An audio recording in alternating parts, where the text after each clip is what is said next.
Well, coming up here on Playboy's Happy Hour, we have Vanessa O'Brien. Now, this woman has done more than I'll ever do in my entire life. Yeah, you and me both. And she did it. Recently she did something in 10 months. It's a world record. Uh-huh. The Explorer's Grand Slam, which means she has summited the highest summits anywhere on the 7 continents, 7 summits. I have a hard time even getting up. I couldn't even get up for yoga today. Yeah, I know. That's pretty bad. I did yoga, so I'm good. But Yeah. I still would, wow. Let's just introduce her. Let's bring her I'm in. excited to talk to her about this because this is definitely some hard work. This is amazing. A world record. A world record holder coming in here to Playboy's Tavern. Please welcome Vanessa O'Brien. Here she is. Hi. Hello. Welcome. Hey, hi, how are you? We're wonderful. How are you? I'm pretty good. You're still walking, so that's good. You know what? Yeah, I just drove in, so I was with your audience not too long ago. Man, alive. Just killing Fantastic. Thank you Yeah, for it was joining. good fun. You were just on Good Day LA this morning. I was. How did That's that why go? I look like this. Oh, you look gorgeous. Yeah, you look lovely. I don't normally have the full hair and makeup, so that was part of this morn's routine. You didn't have that while you were hiking the summits? You didn't No, have none of that. That did not come with the territory. Nobody was out there just kind of coiffing you up and powdering you? Nope. None of that. None of that. Was That's anyone crazy. with you? You know what? Each climb, the groups vary. So sometimes there's just 3 of us, and sometimes there could be 12 of us. So Oh, wow. every single climb is completely different. A world Yeah. record. And this is something that's relatively new to you. I mean, I was going to say, before I was reading about you, I was thinking, wow, she must have been doing this her whole life and training for this. You haven't really been a big mountain climber necessarily. Yeah, no, for me, it started with Everest. So it took about 2 years to train for that. And in fact, it's Everest season right now. So the guys up on Everest are about 3 weeks away from their summit. Wow. So I'm watching them really closely to see how they're doing. Now, how do you prepare? You said 2 years before you climb Mount Everest to prepare. Yeah. What do you? I mean, do you have to diet? Well, no. That's the only part I can do. Yeah, so high altitude is so Everest is 29,035 feet. So planes fly around 30,000, 35,000 feet. So just Man. kind of a point of reference. And when you say that, I just people got the chills. Yeah, I mean it really hits home like how high you are on a mountain like that. So that Everest is the highest mountain in the world. And in fact, number 1 through 14 of the highest mountains in the world are all in the Himalayas. So that borders, Pakistan, Nepal, and Tibet. Wow. So there's where you are in the world. And basically, to train for that, you need cardiovascular. So you need really good lung capability, and you Yeah. need to be able to breathe. So cardio is absolutely the most important thing. You don't really want a lot of muscle because the oxygen is about 1/3 of what it is at sea level. So where man. oxygen is a limited resource, muscle will take away from that. So the brain must have the oxygen, the lungs must have the oxygen, and the muscle is the third thing to compete for that limited resource. Right. So muscle works against you at high altitude. So you need just enough to carry those oxygen bottles. So and- fat ass like me would be a good dude to hike the hill because I don't have to worry about my muscles. I don't Now, have any. Yeah, well, if you have muscle, if you're like one of those muscular dudes, what you want to pull sleds and do something like the North and South Pole. Right. There, you're going to be, a god out there. You need that muscle. You need to pull those sleds. That's 75 to 100 pounds. You're going to be perfect Man. because that's where you need that. See, So that's each one of those is so different. That's why I'm just going to keep my cheeseburger diet and I'm going to hike that damn mountain. I just found out that the North Pole exists. Yeah. We were talking earlier and Jessica actually said, Gina was informing us. She's like, just so you guys know, she's just hiked the North and South Pole. And Jessica goes, there really is a North Pole? Oh, no, she didn't follow up with the Santa Claus question. No, did you? I did. I'm like, yeah, is that where Santa lives? Did you see Santa while you were there, by the way? Too early. That was April. I don't think he comes around until July. He's in Barbados right then. Yeah.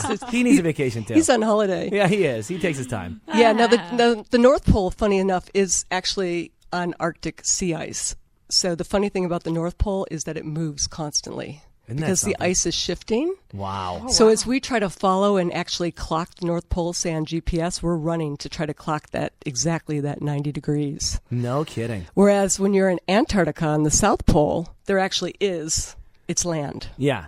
So there's the difference between the two. One is constantly moving and one is solid on land. Now, for you, I mean, I can imagine. I mean, obviously, you did this in a very short period of time, which I think, to me, makes more sense than trying to spread it out and taking your time? Because you were kind of in a zone, right? I mean, was that kind of why you decided to do it? Yeah, I mean, it starts with Everest. So literally the rest of the mountains are lower. Mm-hmm. So you kind of figure the big guys out of the way. The rest are downhill. There are seasons for these mountains around the continents. So, they kind of fall into place. And the North and South Pole also have their seasons. Right. So it does work out where you can do this kind of back to back. The constraints are really that the North Pole and Everest are the same time. Oh, okay. So there's where you kind of run into, can I do this all within a year? ? There's your constraint. Those two happen at the same time. So I'm a female record holder in 11 months, but there is a male record holder. He's a Welsh rugby player. I think he did it in 7 months. Wow. So what do? You climb off of Mount Everest and you go straight over to the North Pole? Is that how you did it? No, I started with Everest and ended with the North Pole. Ah, okay. So I started with one and then did the other. But, it's just really good fun. You get to see the world. You get to, you're in every single continent. So obviously that's all over the world and the heights of the mountains. So you got something like Everest at 29,035 feet to something in Australia that's only 7,000 feet. Only 7,000. Yeah, that's still pretty damn high. Yeah. I mean, but compared, I mean, that's that's something you run up in a day. Right. Oh, you did that in a day? Yeah, sure. A couple hours. I mean, that was like maybe the 7,000 one? Yeah. Now, I would imagine, though, I mean, this is still 10, 11 months on the road hiking. What did you do? Like a Kickstarter campaign, or did you just like finance it yourself? How do you afford to do all this? Yeah, you know what? I'll tell you, I would have loved sponsors. Anybody out there listening? It's too late now. But here's the thing with sponsors. You could write this check on a per mountain basis at a cost center level. The problem is the minute you involve brand, it starts to become political and bureaucratic because people are afraid of taking risks with the brand. Right. Because they see the brand tumbling off the mountain. They see the brand breaking through the ice. Mm-hmm. They don't see the glory of the brand being at the top or the glory of the brand being number one or any of the wonderful things that can happen. So they become really risk averse. Sure. Unless, say, you're a Red Bull or something like that, where you're prepared to have your athletes take that risk. Right. So it's just a shame that, more brands, because I started in banking. I would have loved to have had, I got it. You know what I'm saying? No, like a brand. Here you go. Insurance. Oh, yeah, there you go. Yeah. Think about it. Brought to you by State Farm. Yes. This Mount Vesuvius hike. I mean, but I had seen, one of the big banks actually had a campaign out there and they were saying something like Explorers Wanted. And I thought, hello. Yeah. Yeah. Oh, yeah. Okay. Sorry, we don't got excited. Okay.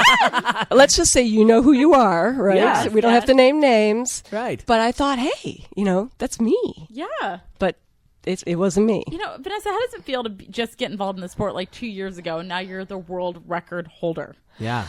I mean, after the fact, it's awesome, but I don't think it's really sunk in. You're like going to go down in history until someone else beats you. Yeah, well, but you'll always still be in there. Yes. As the first woman, right? Well, it's funny. When I was looking, I wasn't aware of a list until much later on.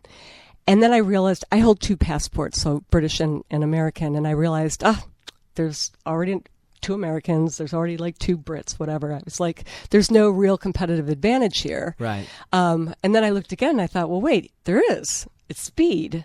Because this lot has done it in like 5 years, that one did it in like, 7. And I'm like, there is a competitive advantage. And I just have to like. So now do you want to beat yourself? No, God, although there is the real challenge is, they say, the second 7 summits. Yeah. So the second highest across is supposed to be the penultimate, challenge. Because you don't have the traffic and you don't have the people doing that often. Right. So take K2, in place of Everest. Wow. A much more challenging mountain that mountaineers aspire to. Yeah. So when you just said that okay, so you're the 10-month holder. The next one up is 5 and the 7 year. No, I'm throwing those out as sort of facetiously, but they were much longer time periods. Right. That must feel pretty badass, though, Vanessa. I would put that like on a shirt. Yeah. Right. I in the world. Yeah. Hi, Guinness record holder. In case you didn't know. Yeah, no, you know what? It's really interesting, and there's tons of stories. I mean, I look back and I'm like, wow, when I think about some of the stuff, living life, I mean, it takes 6 to 8 weeks on a typical expedition. You're living in a tent. If I look through my whole year of these expeditions, how long I lived on a mountain or in the ice or something like that, I mean, it's incredibly long, arduous, and, some funny things pop up along the way. And there's just some great stories. So people have been after me to sort of recount some of these tales. And book? Yeah. Possibly Lifetime a book, movie. and I'm thinking even things that people don't know. And I can say this because where I am today, I'm on Playboy Radio. Oh, I have questions. Yeah, we got tons of them. But, no, I think I know what you're talking about. That's probably my question. But, one of the high altitude medical, or medicine of choice is Viagra. Oh, it opens up your things. Well, right. What does Viagra do? I was thinking you guys are getting it on up there? Yes, I bet they are. Okay, well, hold that thought. But, what does Viagra do? Viagra brings, blood flow, circulation. I mean, what do you need when you're at high altitude? Blood flow and circulation. Exactly. Which then also the dudes are laying there with raging hard-ons. So now what do they do? Yeah. Well, trust me, they're too knackered to do anything about it. So that's not helpful. But So as you're climbing, your body's building millions and millions of red blood cells because red blood cells are the ones that carry oxygen. Right. But these red blood cells are also thicker cells. So, you're at twice the risk of a heart attack or stroke as well. Sure. But Viagra is one of those things that help, Does that thin the blood or something as well? It doesn't thin the blood, but it helps increase circulation. It helps, combat a little bit of that AMS, acute mountain sickness, that people experience. But on the other part of Viagra, let's just, let's touch on that. Did you, you're taking all this time up in the hills. Are you married? Are you, what's your relationship status? Yes, I am married. And was your husband going on the trek with you? Nope, he wouldn't touch a mountain. He is not physically inclined toward hard, arduous work like mountain climbing. He's an armchair explorer, shall we say. Yes. But now let me say this. So your average male climber is about 50. Okay. So at about 50, they're not exactly at their prime and beautiful. And this is not Formula One racing, right? So, they're mountain climbers. So I just want to paint that picture of the average male. Now, there are exceptions. Yeah, I was like, everyone needs to let it loose sometime. Yeah. You have the exception where you have the, very, very attractive male that's climbing. They have something in common because in order to climb, you have to be able to take at least 2 months off. Right. So they got some money. You got some money and some time. Yep. Absolutely. And you have to be in good physical shape. Right. Yes. Right. So there's a big plus. Yeah. So these are not going to be the couch potatoes with the big belly. Right. They're good-looking dudes. Well, not necessarily good-looking dudes, but they're in shape. They're in shape. They got some dough. Yeah. And those aren't bad things. And, all positive. I have questions. I have some questions. Okay, so you're up there. She's saying what happens on the mountain stays on the mountain. I think No, she's not. I just basically made out with this mic just now. Lucky Mike. So when you have to go to the bathroom, like where do you go to the bathroom at? Do you just, since you're up in the mountains, you just pick a spot? Most mountains, that's appropriate. There are maybe two mountains two places come to mind where that's not appropriate. So Antarctica, you cannot leave any trace, and that includes urine. So all of that is carried out because it's a pristine place where the global treaty has agreed that they will not allow any contamination. Right.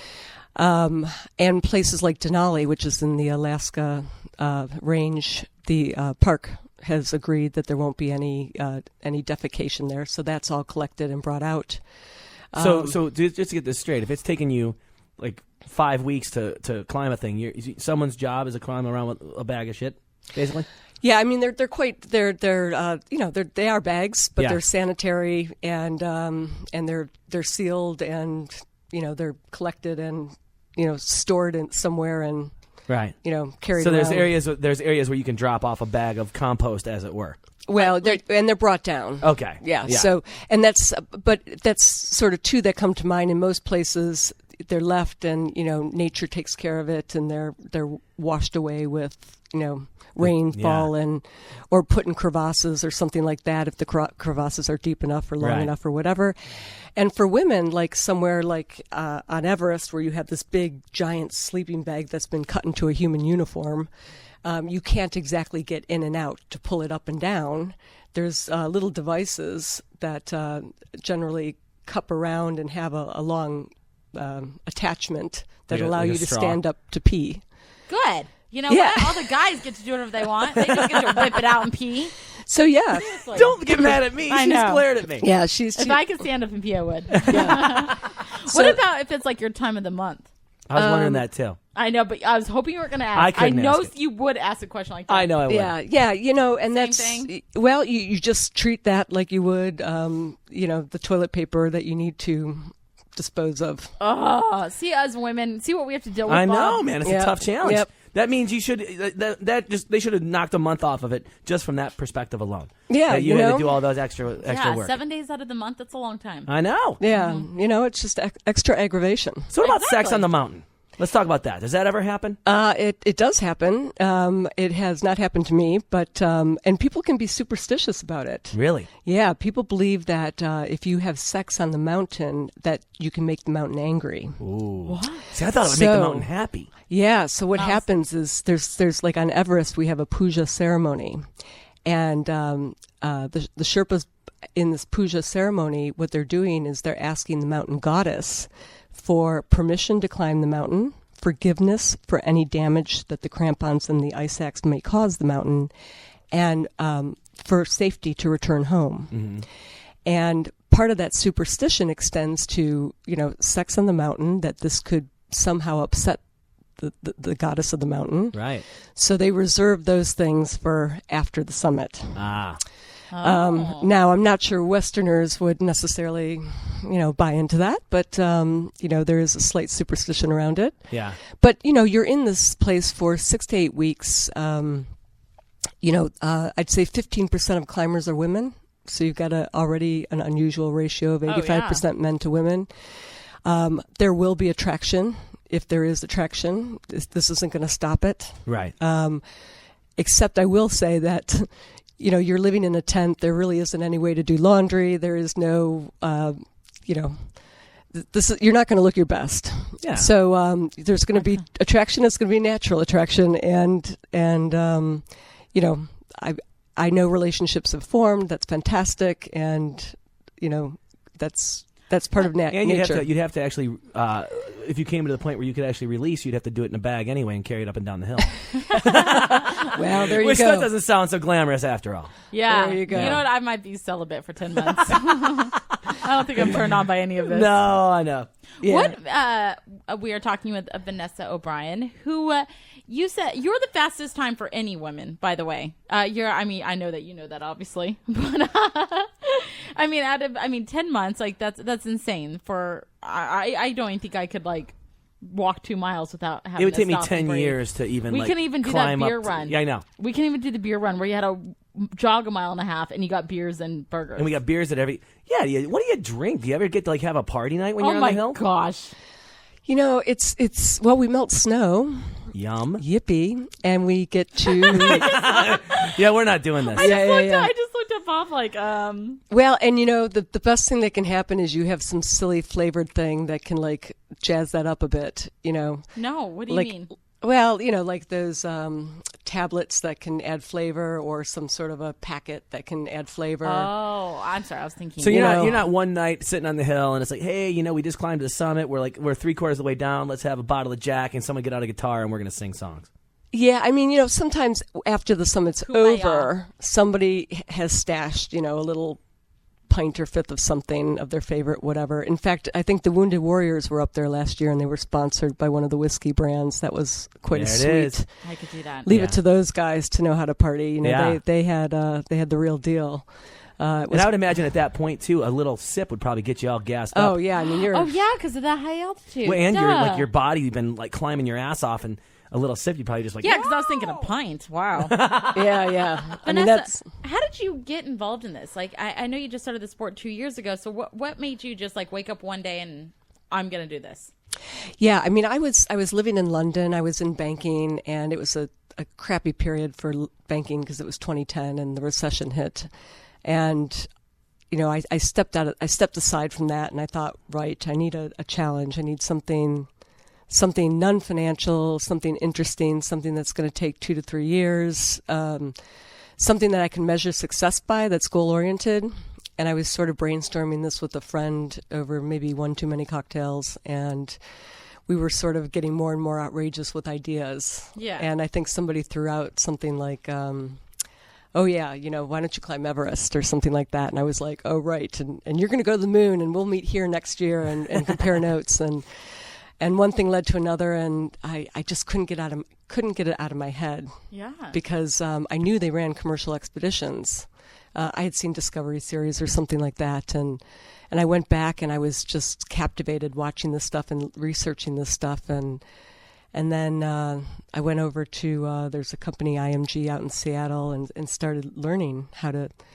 I thought, I have all these sort of leadership skills, strategy, risk management. Yeah, you're very pragmatic. I can tell. Team you, building, whatever. That. I got all that stuff, but Right. I don't know how. I don't know how to control alt delete. I don't Right. know how to. I don't know mountaineering. Yeah. So let me go learn how to do that. I may not even like it. Right. I may not be any good at it. But let me go check it out. And anyway, it was really, really hard. And there were a couple like forays where I had to learn sort of the hard way. So Yeah. It wasn't like immediate success, right? I had, a couple bumps. It was pretty fast, Yeah. obviously. World Yeah, record. but, 2 years. Yeah. Well, in the 2 years, I mean, mountain climbing is part of the training. So, there were some mountains that I climbed where I, took my hits and nicks and, kind of stumbled along my way.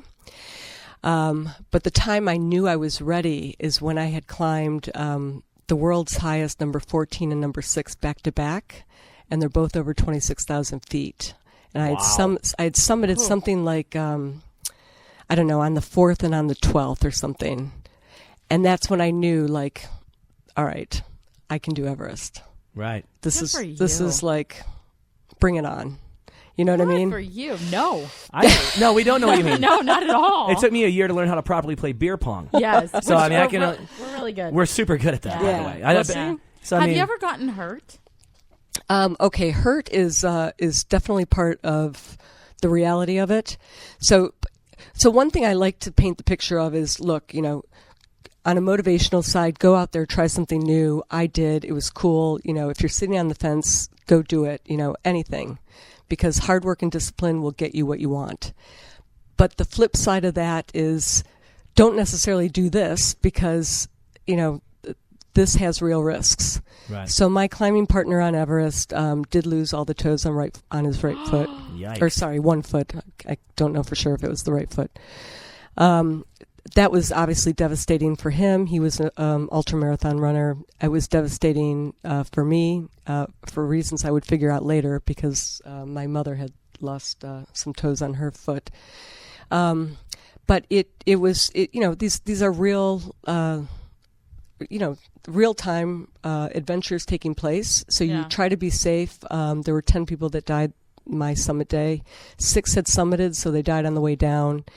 82% of accidents happen on the way down. Oh my God. So summit is gosh. never the goal, and a real climber knows that. So people always say, so are you excited that you're there? It's like, well, you're halfway. Yeah. So I'm excited. Yes, I made it, but Yeah. I know I got to get down, and I have to have the reserve and the energy to do that. So for me, climbing up, I had lost all my water bottles were frozen. My headlamp was lost, meaning it fell off my head, because these things kind of go boing and they fall off. So I was climbing in the dark. My water bottles were frozen, and when I got to the top, my camera was frozen. So I had a kind of a hard time getting up there. Thankfully, one of my climbing mates' camera worked, so he was able to kind of save my summit day by taking some pictures. But they're hard days. Yeah, I and know, it sounds like it takes you're given 2 bottles of oxygen, which last 10 hours each, and if you don't make it in those 20 hours, you don't summit. Right. That's it. Damn. It's a ticking time. And you know, You're one brave girl. That's it. I have to say, Vanessa O'Brien. Wow, I'm totally amazed. I am too. I got to be honest. I don't think I could do it, but it's very nice to sit in the presence of someone who can. So Yes. congratulations. Okay, thank you. You're Thank you welcome. very much. The Good fastest stuff. Explorers Grand Slam, the world record. Congratulations. Okay, thank you guys. You're welcome. Cheers. All right, have a good one. So you can check out Vanessa at VOB Online and VOBonline.com and at VOB Online. Thank you so much, Vanessa.